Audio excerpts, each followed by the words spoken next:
people have this capacity within them to set the world straight. My publication record puts me in the top 0.5% of psychologists. The multiplication force of technology on cognitive differences is massive. I've done some analysis of the biblical stories as part of my psychological work. I knew that I had more to do, and every time I've done it, it's been extremely valuable. It makes me a better teacher because I have a richer understanding of cultural history. If the standard transsexual person wants to be regarded as he or she, my sense is I'll address you according to the part that you appear to be playing. The answer to the problem of inequality is for the people who are fortunate enough to either have been gifted or deserved more to do everything they can to make the communities around them as strong as they possibly can. You can't just slander someone, defame them, lie about them. You can't incite people to crime. There's all sorts of reasonable restrictions on free speech that are already codified in the British common law system. I suppose for a very long time, I've been trying to understand how it is that people might make sense out of their lives and make meaning and make their lives meaningful in the face of the trouble that life brings. I like to recede away from classifications. You might say that indicates a fundamental lack of commitment. I suppose that's true to some degree. A highly functional infrastructure that surrounds us, particularly in the West, is a gift from our ancestors. The comparatively uncorrupt political and economic systems, the technology, the wealth, the lifespan, the freedom, the luxury, and the opportunity. Kathleen Wynne and her band of radical left cronies think they have a handle on what constitutes human identity, and also what should constitute human morality. And I think that that's being pushed in a manner in schools that's completely reprehensible.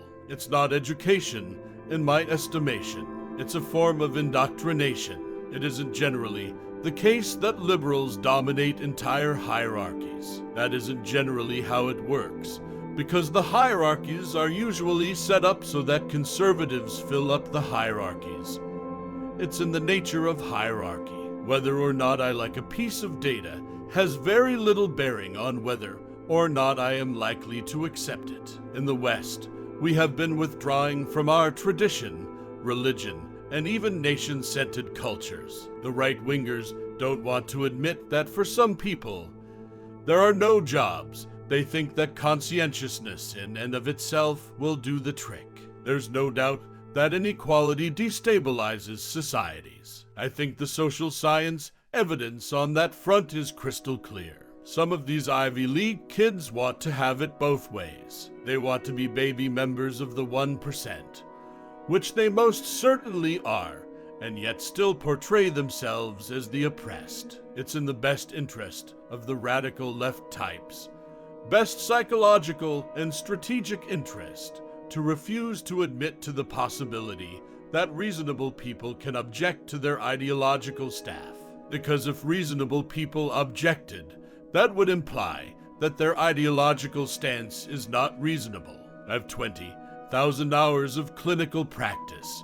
You're not naive after the first few thousand. I've helped people deal with things that most people can't imagine. I don't really regard myself as a political figure. It's not proper for the government to intrude too thoroughly into the domain of the family. It's inappropriate. I'm always surprised when people respond positively to what I am saying, given its seriousness and strange nature. Our physiological constitution is obviously a product of Darwinian processes, insofar as you buy the evolutional theory as a generative, as an account of the mechanism that generated us. Our physiology evolved, our behaviors evolved, and our accounts of those behaviors, both successful and unsuccessful, evolved. I think Canadians are more interested in international events than Americans because it is such a small country.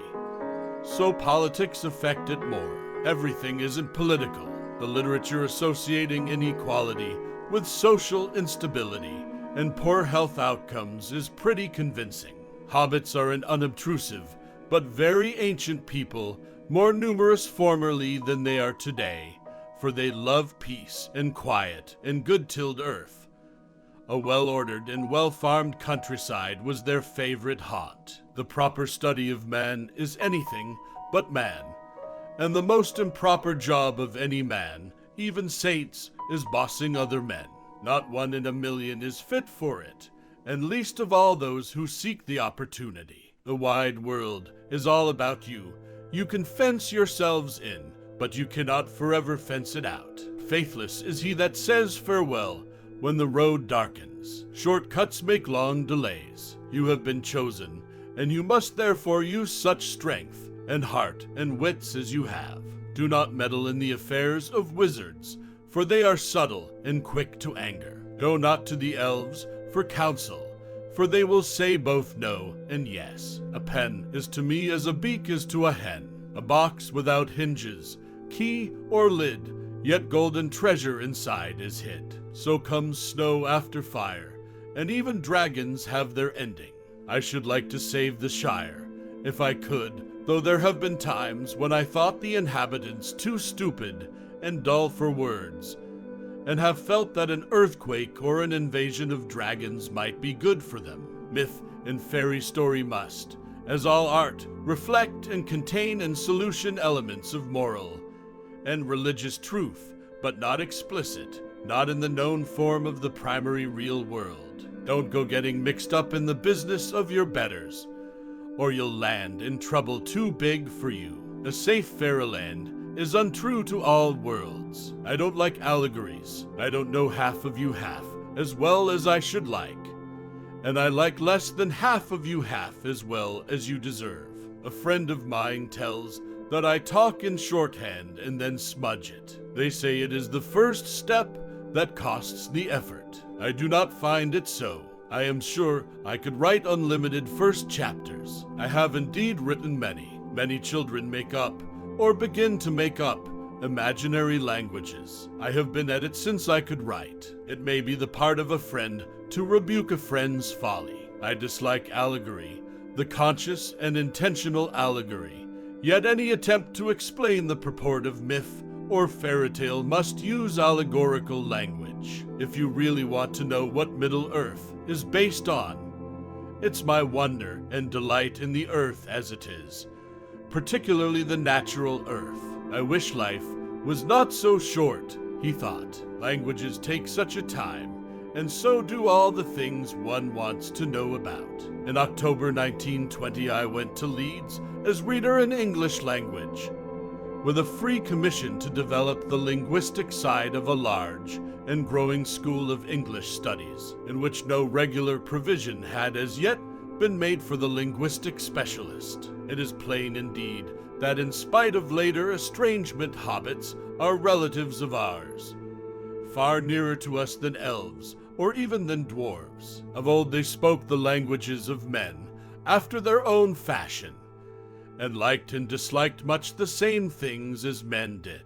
But what exactly our relationship is can no longer be discovered. Middle English is an exciting field, almost uncharted, I begin to think, because as soon as one turns detailed personal attention onto any little corner of it, the received notions and ideas seem to crumple up and fall to pieces. As far as language goes, at any rate, the original Hobbit was never intended to have a sequel. Bilbo remained very happy to the end of his days, and those were extraordinarily long. A sentence I find an almost insuperable obstacle to a satisfactory link. I never liked Hans Christian Andersen because I knew he was always getting at me.